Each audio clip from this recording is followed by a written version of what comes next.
نحمده ونصلي على رسوله الكريم اما بعد فاعوذ باللہ من الشیطان الرجیم بسم اللہ الرحمن الرحیم۔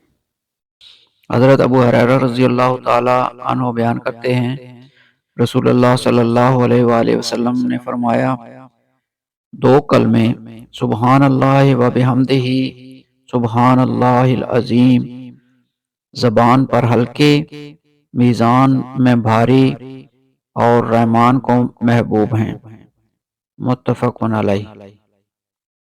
حضرت سعد بن ابی وقاص بیان کرتے ہیں، ہم رسول اللہ صلی اللہ علیہ وآلہ وسلم کی خدمت میں حاضر تھے تو آپ صلی اللہ علیہ وسلم نے فرمایا، کیا تم میں سے کوئی روزانہ 1000 نیکی کمانے سے عاجز ہے؟ تو آپ کی مجلس میں شریک کسی نے عرض کیا، ہم میں سے کوئی 1000 نیکی کیسے کما سکتا ہے؟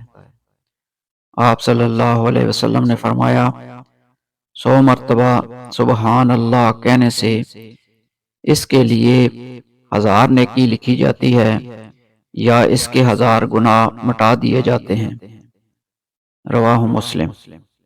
وآخر دعوانا ان الحمد للہ رب العالمین۔